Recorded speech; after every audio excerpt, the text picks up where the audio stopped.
오래 신앙생활을 해오셨던 분이라면 이런 질문 꼭 한 번은 해보셨을 겁니다. 말씀은 능력이라고 하는데 나는 왜 말씀을 이렇게 많이 들어도 변화되지 않을까? 왜 내 삶에는 기적이 일어나지 않을까? 오늘 말씀은 이런 묵은 고민을 시원하게 해결해 드릴 것입니다. 말씀 가운데 자유하시길 바랍니다. 1편. 말씀은 듣는데 왜 삶은 그대로일까요? 한 번쯤 이런 생각 해보신 적 있으실 겁니다. 교회는 수십 년 다녔고 설교도 참 많이 들었습니다. 성경 공부도 했고 새벽 기도도 나가봤고 찬양 집회도 참석했는데 왜 이렇게 나는 그대로일까?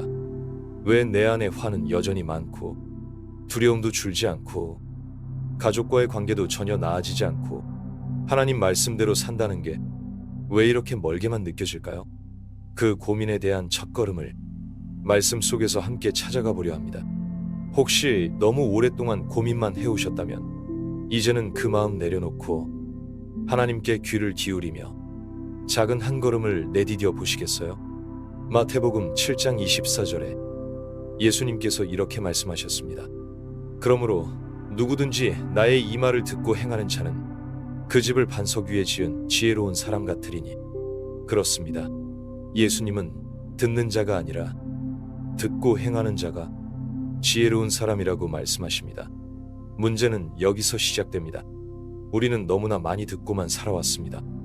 그 말씀이 감동이 되기도 하고 때론 찔림이 되기도 하지만 그 말씀을 삶의 현장으로 가져가 하루하루의 말과 행동으로 바꾸는 일에는 익숙하지 않습니다.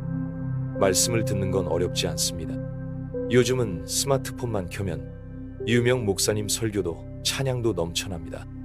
그러나 그 말씀을 내 안에서 소화하고 씹고 실천하는 것은 완전히 다른 차원의 일입니다. 그러나 예수님은 우리에게 바로 그걸 원하십니다. 그분의 말씀을 단지 듣는 수준이 아니라 그 말씀이 살이 되고 피가 되어 우리의 삶을 움직이는 힘이 되길 원하십니다. 한 가지 예를 들어볼까요? 누가복음 10장에 나오는 선한 사마리아인 이야기를 생각해 보세요. 제사장도 레위인도 길가에 쓰러진 사람을 보았습니다. 그들은 아마 하나님 말씀을 잘 알고 있었을 것입니다. 내 이웃을 사랑하라는 말씀을 말입니다. 그러나 그들은 말씀을 알기만 했지 순종하진 않았습니다. 아는 것과 순종하는 것은 다른 일입니다. 아는 것은 지적인 동의입니다. 그러나 순종은 전인격적인 동의입니다. 아는 것은 쉽습니다. 그러나 아는 것을 행동하는 것은 나의 의지가 필요한 것입니다. 나의 의지가 필요한 부분에는 내가 하기 싫어도 해야 하는 부분도 있습니다. 이웃을 사랑하라고 말씀하시는데 나에게 피해주는 사람은 사랑하기에 자존심 상합니다. 겸손하며 남을 세워주라 말씀하셨지만 내가 더 잘나 보이는 마음을 절제하기 싫습니다. 그래서 오늘 이 질문 앞에 다시 서봅니다. 나는 말씀을 듣고 있습니까? 아니면 살아내고 있습니까? 자, 그렇다면 말씀을 듣고도 삶이 바뀌지 않는 또 하나의 이유는 뭘까요? 그것은 작은 순종을 놓치기 때문입니다. 우리는 너무 큰 변화만을 원합니다. 한 번의 성격이 변하고 기도 한 번 했더니 마음이 확 바뀌고 하루아침에 병이 낫고 삶의 여건이 달라지길 원하죠. 그러나 하나님은 하루하루의 작은 순종 속에서 우리를 천천히 그러나 깊이 변화시키십니다. 모세가 하나님의 부르심을 받았을 때 그는 나는 말이 느려요라며 자신의 약함을 말합니다. 하나님은 모세에게 뭐라 하셨을까요? 너의 손에 든 것이 무엇이냐? 막대기였습니다. 하나님은 그 막대기 하나로 바로의 나라를 흔들고 홍해를 가르고 하나님의 능력을 드러내셨습니다. 우리도 마찬가지입니다. 지금 내 손에 쥐고 있는 작은 것, 작은 믿음, 작은 순종, 작은 실천이 하나님의 손에 붙들릴 때 놀라운 변화의 시작이 될 수 있습니다. 그러니 너무 큰 변화에 집착하지 마세요. 오늘 말씀 한 구절, 기도 한 줄, 미움 대신 침묵 한 번, 불평 대신 감사 한마디, 그 작은 순종이 내 안에 큰 벽을 무너뜨리는 하나님의 도구가 될 수 있습니다. 오늘 우리가 실천할 수 있는 작은 순종 하나만 정해보면 어떨까요? 지금 이 영상을 끄고 나서 오늘 하루 동안은 불평하지 않고 감사하겠습니다. 이렇게 결단해 보는 겁니다. 그리고 내일 아침엔 하나님, 오늘은 사람들에게 따뜻한 말을 먼저 건네겠습니다. 그렇게 하루하루 말씀을 살아내기 시작할 때 어느새 우리는 변화된 인생의 길을 걷고 있을 것입니다. 결국 신앙생활의 진짜 열매는 얼마나 들었느냐가 아니라 얼마나 살아냈느냐로 결정됩니다. 이 편, 왜 결심했는데 다시 흔들릴까요? 결심은 분명했죠. 이젠 달라지고 싶었습니다. 말씀대로 살아보자고 마음 먹었습니다.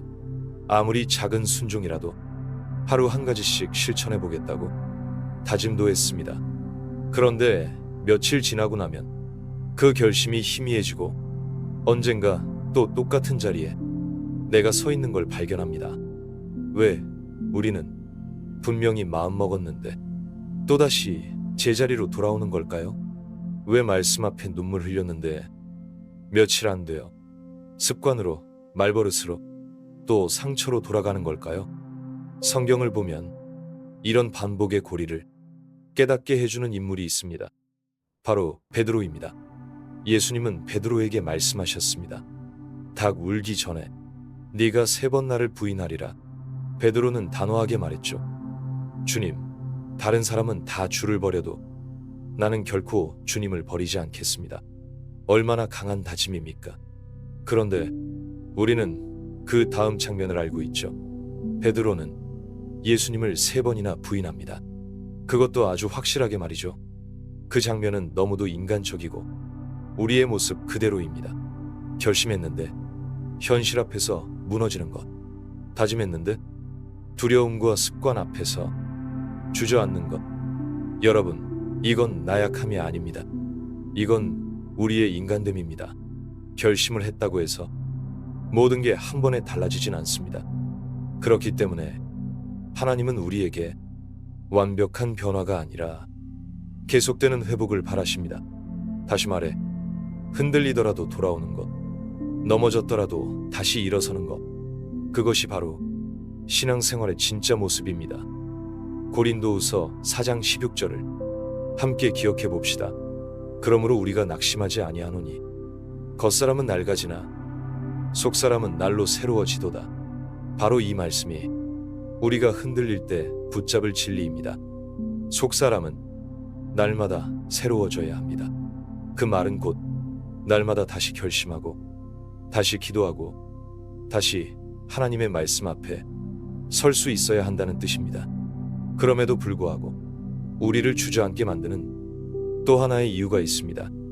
바로 마귀의 속삭임입니다. 봐라, 또 실패했지? 넌 안 바뀐다니까. 그 정도 믿음으로 뭘 하겠어? 하나님도 너한텐 실망하셨을 거야. 이 말들 혹시 들어보신 적 있으신가요? 이건 절대 하나님이 주시는 생각이 아닙니다. 요한복음 10장 10절은 이렇게 말씀합니다. 도둑이 오는 것은 도둑질하고 죽이고 멸망시키려는 것뿐이요 내가 온 것은 양으로 생명을 얻게 하고 더 풍성히 얻게 하려는 것이라. 우리를 자꾸 낙심하게 하고 스스로를 정죄하게 하고 하나님과 멀어지게 만드는 그 목소리는 도둑 곧 마귀의 속삭임입니다. 반면에 성령님은 이렇게 말씀하십니다. 딸아, 괜찮다. 네가 다시 돌아왔구나. 내가 너와 함께 다시 시작하겠다. 그래서 우리는 결심보다 더 중요한 다시 돌아오는 용기를 배워야 합니다. 신앙은 결심의 힘이 아니라 돌아오는 용기에서 자랍니다. 예수님은 3번 부인한 베드로를 갈릴리 호숫가에서 다시 부르십니다. 요한의 아들 시몬아, 네가 나를 사랑하느냐? 3번 반복해서 묻습니다. 예수님이 천지를 지으신 분인데 베드로가 부인할 것을 모르셨을까요? 예수님은 다 아셨습니다. 그럼에도 불구하고 베드로의 실패에 집중하지 않으십니다. 반복되는 죄에 집중하지 않으십니다. 예수님은 그럼에도 불구하고 다시 일어서는 베드로의 고백을 보기 원하셨던 것입니다. 이것이 바로 복음입니다. 우리의 실패에도 불구하고 하나님은 우리를 다시 부르시고 다시 세우시고 다시 기회를 주십니다. 그래서 오늘 우리가 할 일은 왜 난 또 흔들렸지 하고 자책하는 것이 아니라 하나님, 저 또 넘어졌지만 다시 주님의 품으로 갑니다. 하고 고백하는 것입니다.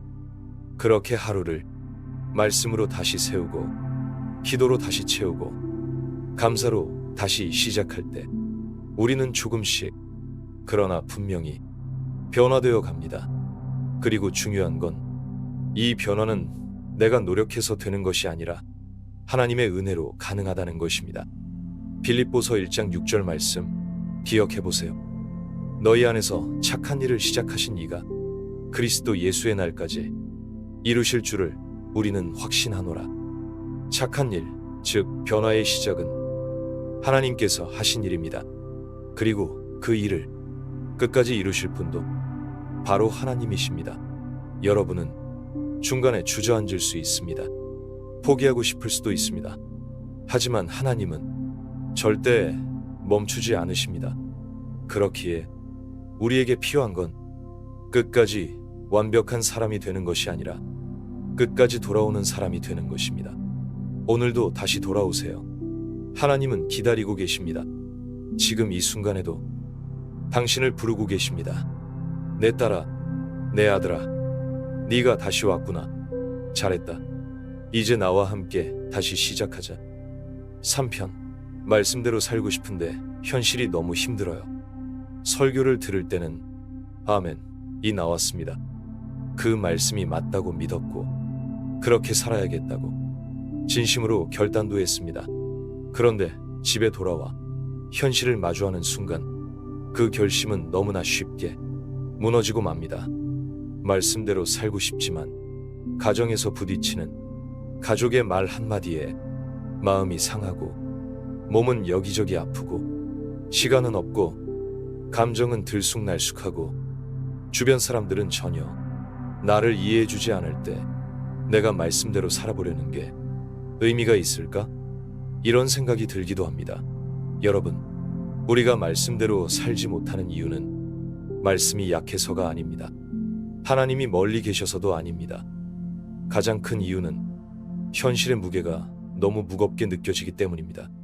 가정이라는 가장 가까운 곳에서 우리는 가장 많이 시험을 받습니다. 배우자의 말, 자녀의 태도, 부모님의 요구, 그 안에서 우리는 매일 말씀대로 살기와 그냥 내 감정대로 살기 사이를 왔다 갔다 합니다. 마태복음 13장에 나오는 씨 뿌리는 비유를 떠올려 봅시다. 예수님은 말씀의 씨앗이 돌밭에 떨어지는 경우를 설명하시며 이렇게 말씀하십니다. 말씀을 듣고 즉시 기쁨으로 받되 그 속에 뿌리가 없어 잠시 견디다가 환난이나 박해가 일어날 때 곧 넘어지는 자요. 말씀을 기쁘게 받았지만 뿌리가 없으면 현실 앞에 무너진다는 겁니다. 그렇다면 우리에게 필요한 것은 더 많은 말씀이 아니라 더 깊은 뿌리입니다. 뿌리가 없으면 바람이 조금만 불어도 넘어지고 꺾입니다. 그러나 뿌리가 깊은 나무는 폭풍이 와도 버팁니다. 여러분의 영혼에는 지금 뿌리가 얼마나 내려가 있나요? 그 뿌리는 감정이 아니라 말씀과 기도로 내려갑니다. 현실이 어렵다고요? 그럴수록 더 말씀을 붙드세요. 감정이 무너진다고요? 그럴수록 더 기도하세요. 아무것도 하기 싫다고요? 그럴수록 더 예수님 도와주세요라고 입술을 열어 고백하세요. 주님, 오늘은 아무것도 하기 싫어요. 말씀대로 살 힘도 없고 그냥 쉬고만 싶어요. 하지만 그래도 주님께 붙어 있겠습니다. 이 고백이 바로 뿌리를 내리는 기도입니다. 또 한 가지, 우리의 현실을 어렵게 만드는 건 환경입니다. 경제적인 문제, 건강 문제, 자녀 문제, 외로움, 삶의 무게는 하루하루 우리를 짓누릅니다. 그 무게에 눌리면 우리는 말씀을 실천하기는커녕 숨쉬기도 벅찰 때가 있습니다. 이때 우리는 반드시 기억해야 합니다. 예수님도 현실 속에서 똑같은 삶을 사셨다는 사실입니다. 히브리서 4장 15절을 들어봅시다. 우리에게 있는 대제사장은 우리의 연약함을 동정하지 못하시는 이가 아니요 모든 일에 우리와 똑같이 시험을 받으신 이로되 죄는 없으시니라. 예수님도 우리처럼 사람에게 상처를 받고 배고픔을 겪고 거절당하고 오해받고 피곤해지셨습니다. 그런데도 예수님은 죄에 빠지지 않으셨습니다. 왜일까요? 그분은 항상 하나님 아버지께 뿌리를 두셨기 때문입니다. 기도하러 산에 올라가셨고 새벽에 조용히 하나님을 찾으셨고 고통 중에도 하나님께 부르짖으셨습니다. 예수님의 뿌리는 기도였습니다. 그래서 그 현실을 이겨낼 수 있었습니다.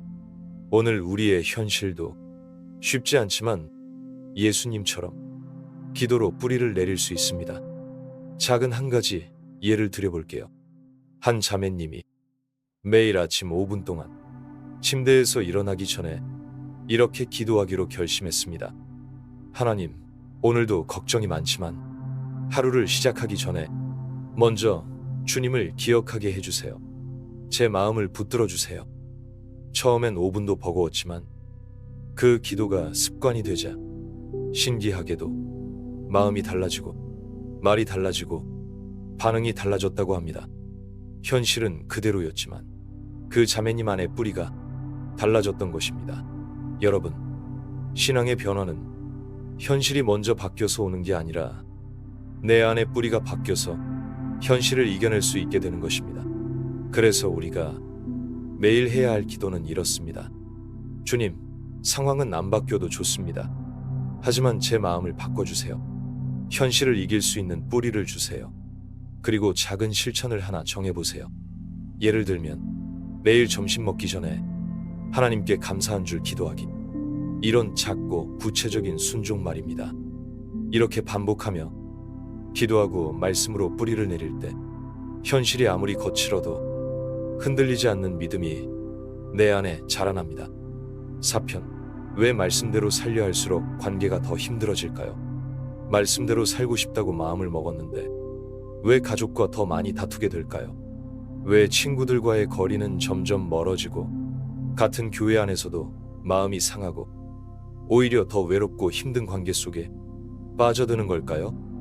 이런 상황을 겪으면서 이게 정말 하나님 뜻이 맞나? 말씀대로 살면 평안해야 하는 거 아닌가? 의문이 들기도 합니다. 여러분, 이런 감정은 아주 자연스러운 것입니다.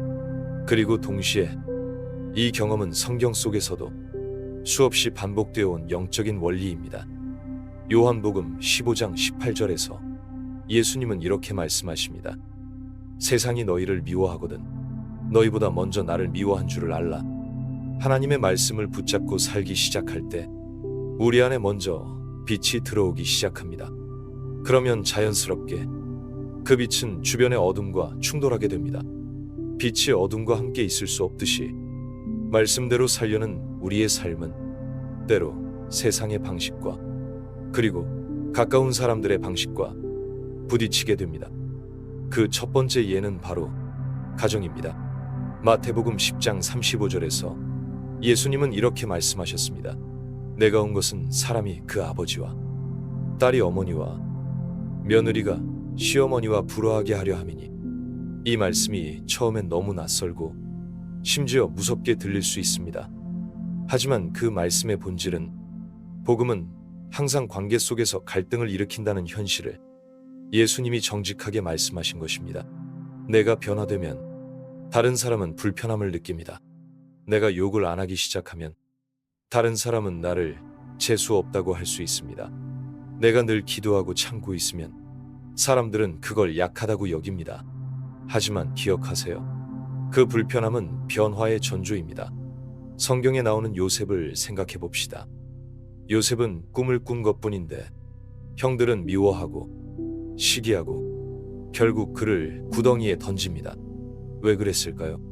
요셉이 죄를 지었기 때문이 아닙니다. 오히려 하나님과 가까워졌기 때문입니다. 하나님이 주신 꿈을 품고 살아가는 삶은 항상 세상의 기준과 충돌하게 되어 있습니다. 여러분이 지금 말씀대로 살려고 애쓰는 가운데 관계가 더 힘들어졌다면 그건 잘못된 방향으로 가고 있는 게 아니라 오히려 제대로 걷고 있다는 증거일 수 있습니다. 물론 그 갈등이 너무 아프고 지칠 때가 있습니다.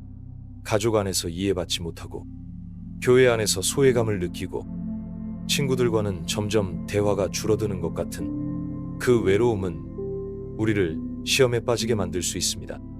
그럴 때 필요한 건 내가 말씀대로 살겠다는 목적이 사람에게 인정받기 위함이 아니었다는 사실을 다시 기억하는 것입니다.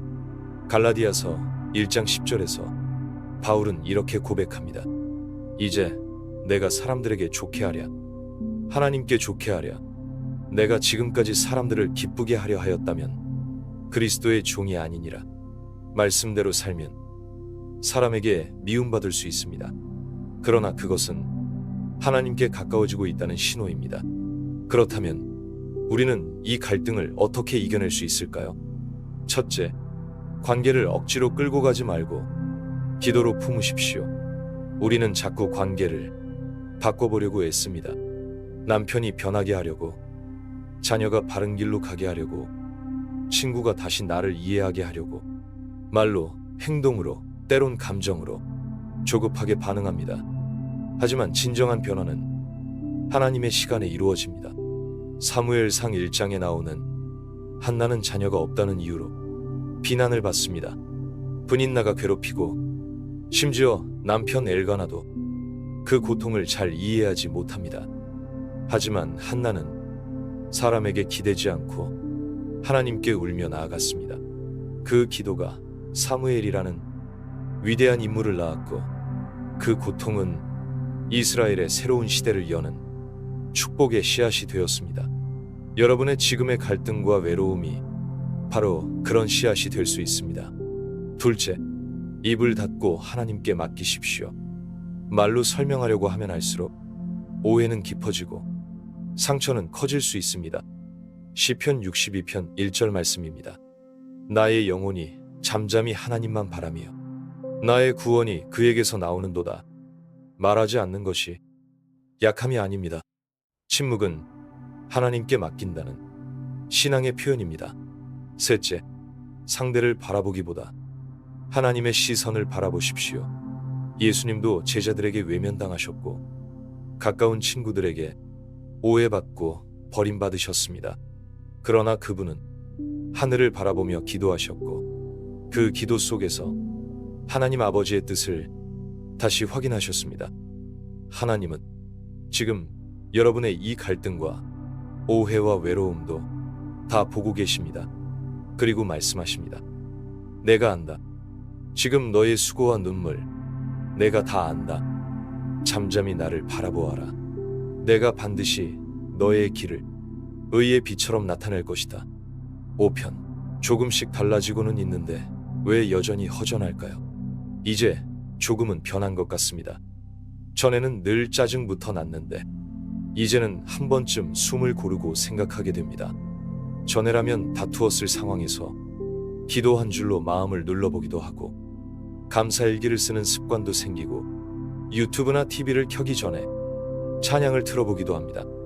분명히 예전보다는 조금씩 달라지고 있습니다. 그런데 이상하게도 마음 깊은 곳의 허전함은 여전히 남아 있습니다.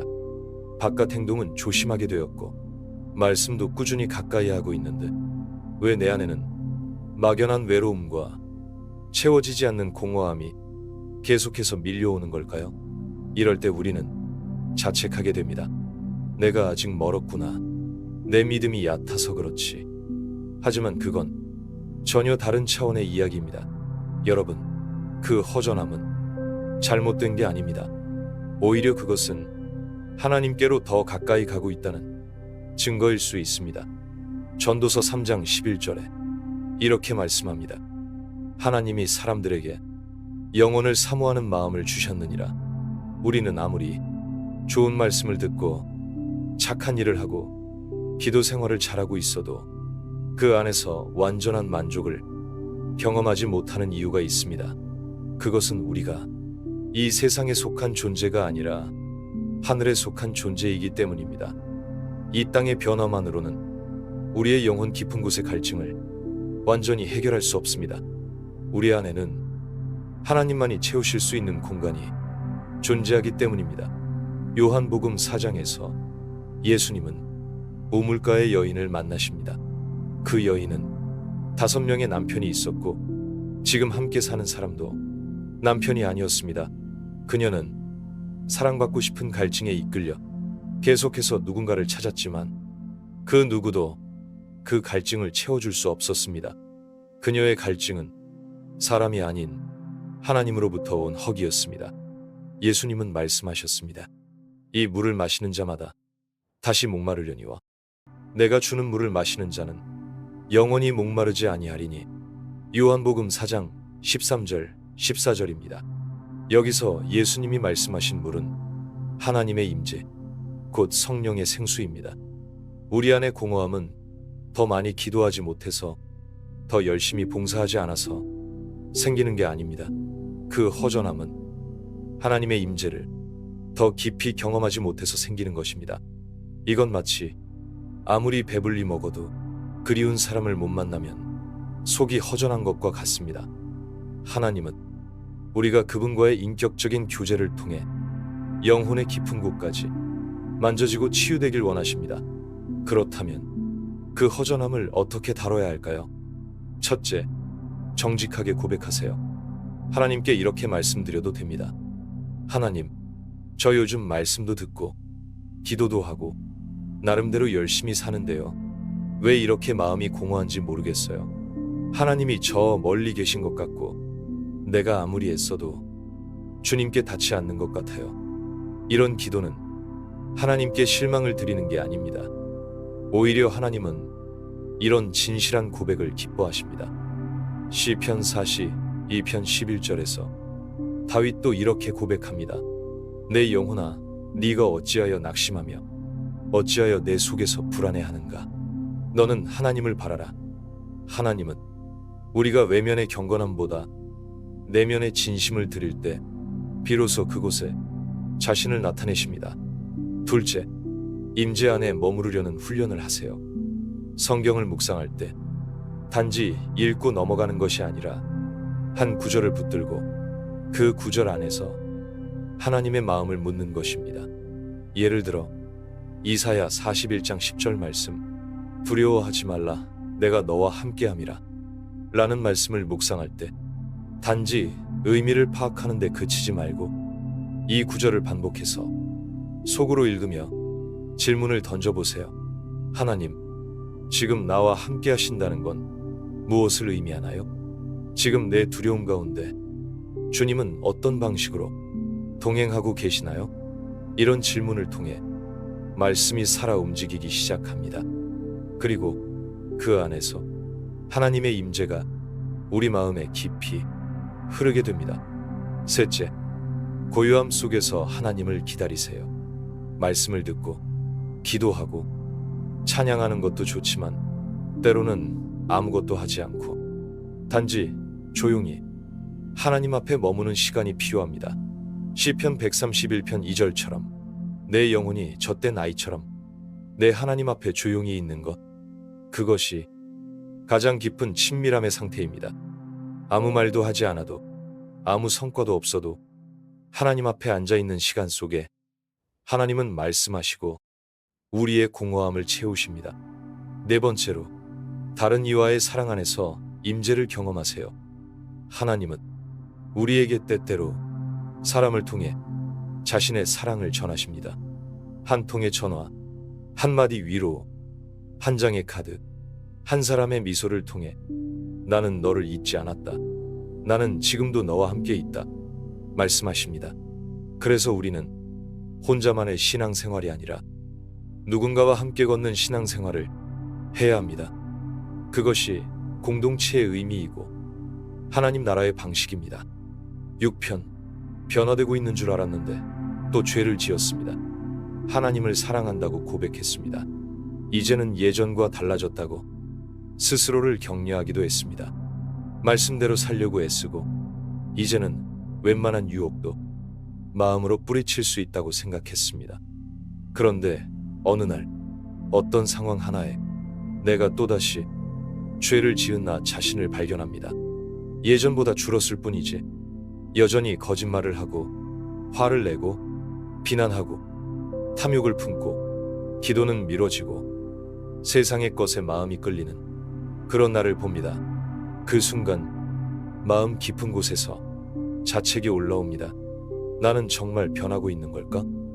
하나님이 기뻐하실까? 내가 이 정도밖에 안 되는 사람이라면 하나님 앞에 설 자격이 있을까? 그 질문은 믿음 없는 자의 소리가 아닙니다. 오히려 하나님을 사랑하는 사람일수록 더 깊이 절망하게 되는 영혼의 탄식입니다. 로마서 7장에서 바울이 이런 고백을 합니다. 내가 원하는 바서는 행하지 아니하고 도리어 원하지 아니하는 바 악을 행하는도다. 그리고 그는 절규하듯 말합니다. 오호라, 나는 곤고한 사람이로다. 이 사망의 몸에서 누가 나를 건져내랴. 바울입니다. 예수님을 직접 만났고 성령의 능력으로 수많은 이적을 경험했고 교회를 세우고 복음을 전한 그 바울도 자기 안의 죄와 끊임없이 싸우며 눈물 흘렸던 것입니다. 사랑하는 여러분, 우리가 다시 죄를 짓는다고 해서 그동안의 모든 변화가 헛된 것은 아닙니다. 죄를 짓고도 무감각했던 사람이 죄를 지은 자신을 보며 슬퍼하고 괴로워한다는 것은 영혼이 살아있다는 증거입니다. 진짜 문제는 죄를 짓는 것이 아니라 죄에 무뎌지는 것입니다. 우리가 죄를 짓고도 하나님 앞에 나아가 울 수 있다면 하나님, 저 또 넘어졌어요. 그런데 주님이 필요해요. 고백할 수 있다면 하나님은 그 음성을 누구보다도 기쁘게 들으십니다. 요한일서 1장 9절은 이렇게 약속합니다. 만일 우리가 우리 죄를 자백하면 그는 미쁘시고 의로우사 우리 죄를 사하시며 우리를 모든 불의에서 깨끗하게 하실 것이요. 하나님은 우리가 실수하지 않는 삶을 살기를 바라시기보다는 실수했을 때 돌아올 줄 아는 사람이 되기를 원하십니다. 탕자의 이야기를 떠올려 봅시다. 누가복음 15장에 나오는 그 아들은 아버지의 유산을 허랑방탕하게 탕진하고 돼지우리 속에 처박힙니다. 그는 아버지를 생각합니다. 내 아버지 집에는 양식이 풍족한 일꾼들이 얼마나 많은가. 나는 여기서 굶어 죽는구나. 그리고 결단합니다. 이제 일어나 아버지께 가리라.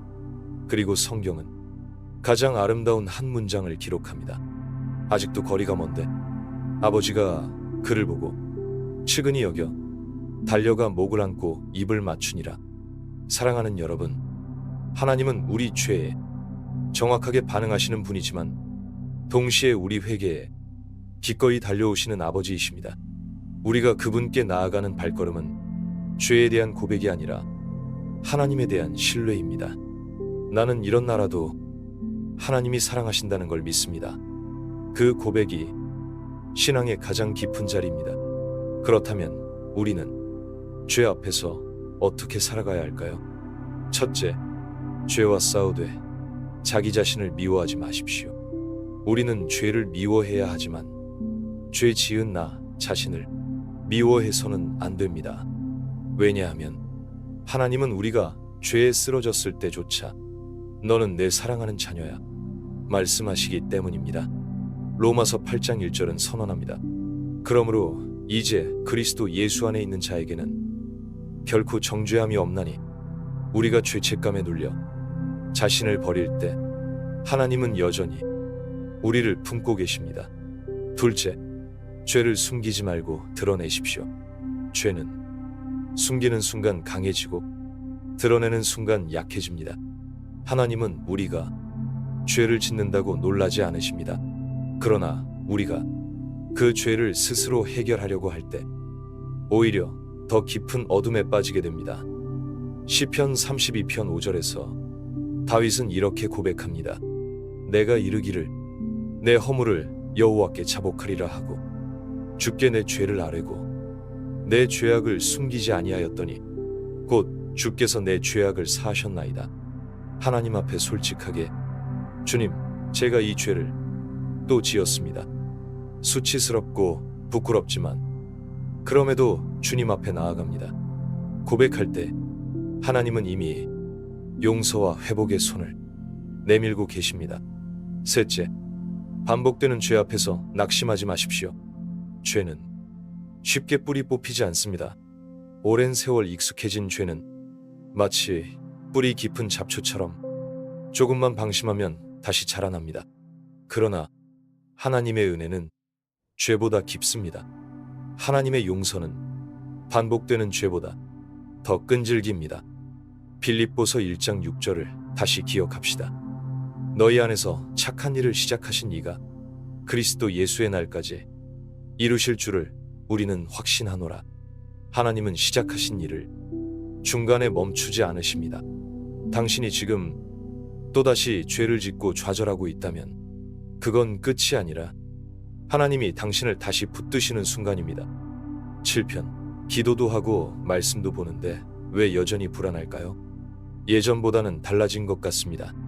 하루의 시작을 기도로 열고 시간이 날 때마다 말씀도 펼쳐보고 예배 중에는 눈물도 흐릅니다. 사소한 일에도 감사하려 애쓰고 마음을 다잡기 위해 하루 한 번은 찬양을 듣습니다. 그런데 이상합니다.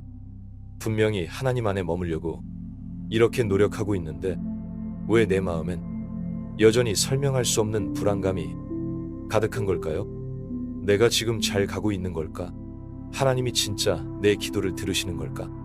말씀대로 살고 있는 것 같은데 왜 이렇게 두렵지? 어떤 일이 터질까봐 내가 뭘 잘못하고 있는 건 아닐까?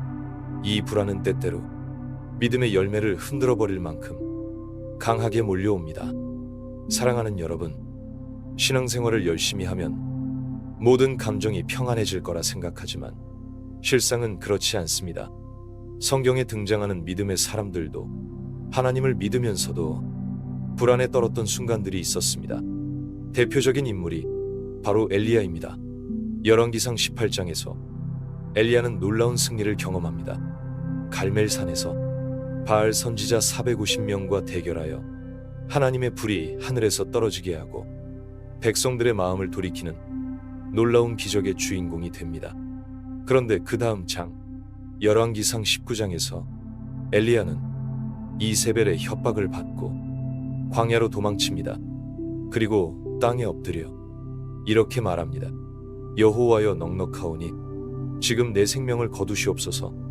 이게 가능한 일일까요? 하나님의 기적을 본 사람이 하룻밤 사이에 죽고 싶다고 말할 정도로 낙심하는 일이? 하지만 이게 인간의 현실이고 신앙의 진짜 과정입니다.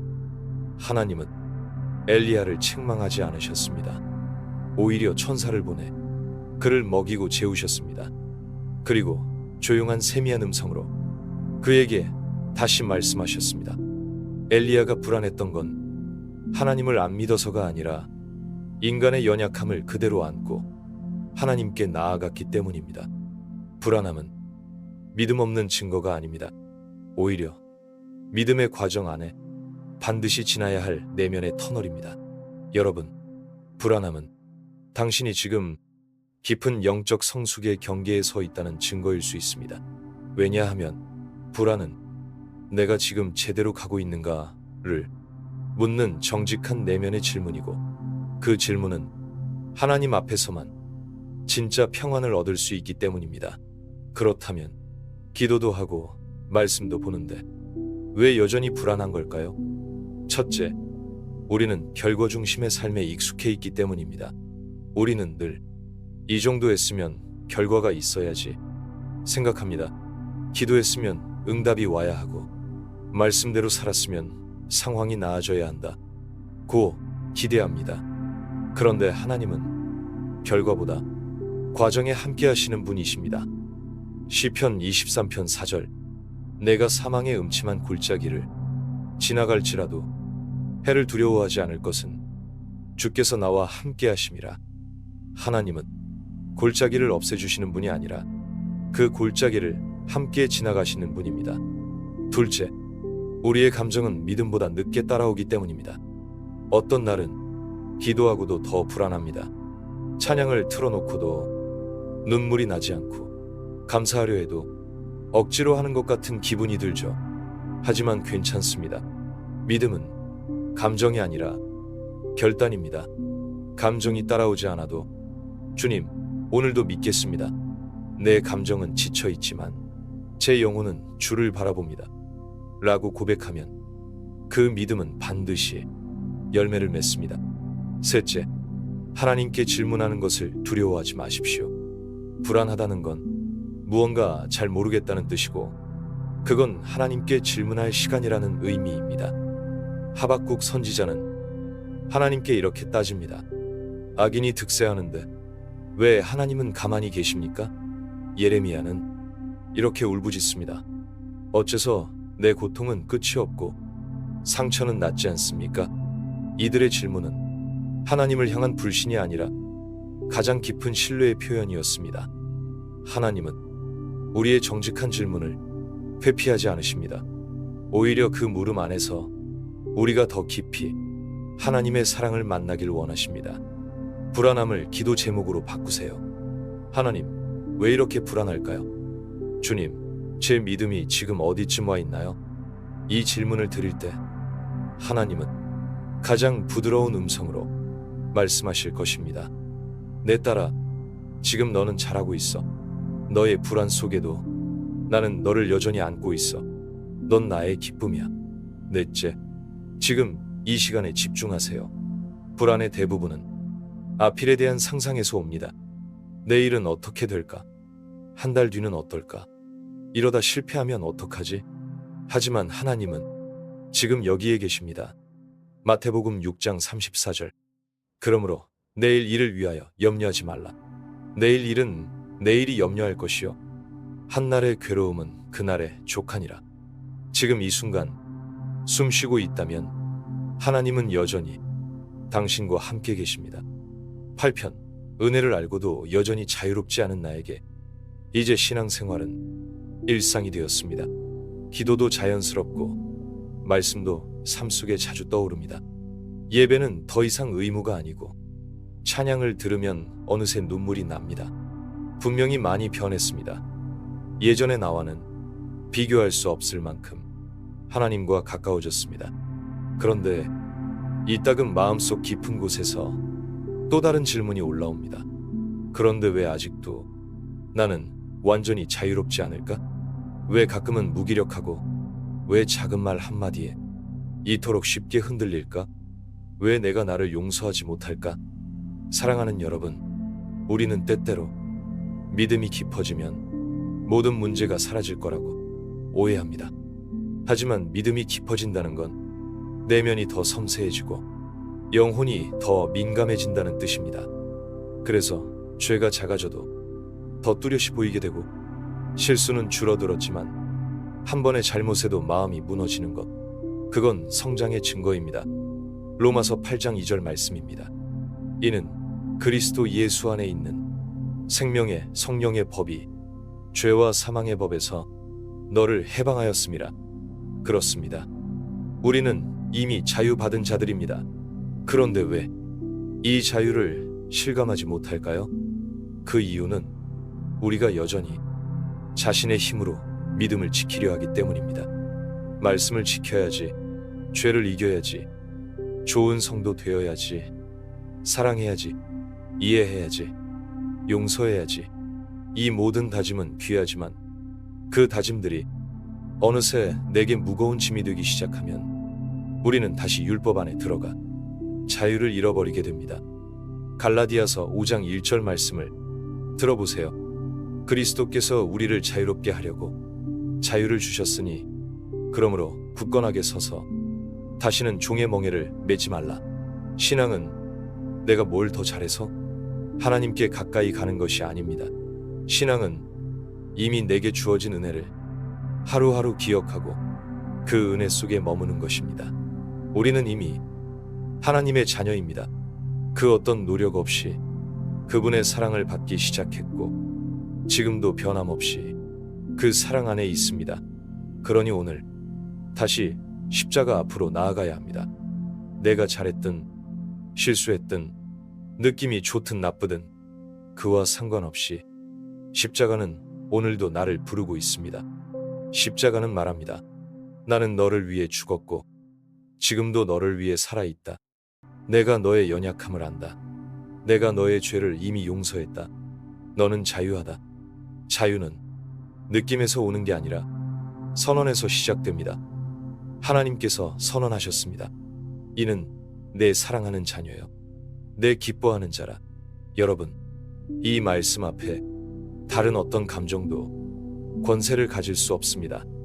내가 무기력할 때도, 실망스러울 때도, 마음이 흐려질 때도 그 선언은 결코 흔들리지 않습니다. 그래서 우리는 매일 매 순간 은혜 앞으로 돌아와야 합니다. 신앙은 계속해서 돌아오는 연습입니다. 은혜를 떠난 마음이 다시 은혜로 돌아가는 것, 그게 진짜 변화입니다. 한 목사님은 이렇게 말했습니다. 신앙이란 하나님께 도망가려는 나를 계속 하나님께 되돌리는 일이다. 우리는 도망갑니다. 때로는 걱정 속으로, 때로는 사람에게로, 때로는 자기 합리화와 자기 정죄 속으로 도망갑니다. 그러나 하나님은 항상 말씀하십니다. 다시 돌아오너라. 내가 너를 맞이하겠다. 예레미야애가 3장 22절과 23절 말씀, 우리 마음에 새겨봅시다. 여호와의 인자와 긍휼이 무궁하심으로 우리가 진멸되지 아니함이니이다. 이것이 아침마다 새로우니 주의 성실하심이 크시도소이다. 여러분, 아무리 삶이 변하지 않는 것처럼 느껴져도 우리는 분명히 변하고 있습니다. 그 증거는 은혜가 예전보다 더 귀해졌다는 것, 십자가가 예전보다 더 절실하게 다가온다는 것입니다. 오늘도 무엇을 더 해내려는 마음보다 하나님의 은혜 앞에 그저 머무는 것이 필요합니다. 기도하지 못했어도, 말씀을 읽지 못했어도, 실수했어도, 무너졌어도 주님 앞에 그대로 나아오십시오. 그 순간 당신은 이미 자유 속에 들어가 있는 것입니다. 이제 여러분께 여쭙고 싶습니다. 8편까지 이 여정을 함께 걸으셨다면 가장 깊이 마음에 와닿았던 순간은 언제였나요? 댓글로 2 단어로만 남겨주세요. 기억에 남는 순간. 감사합니다.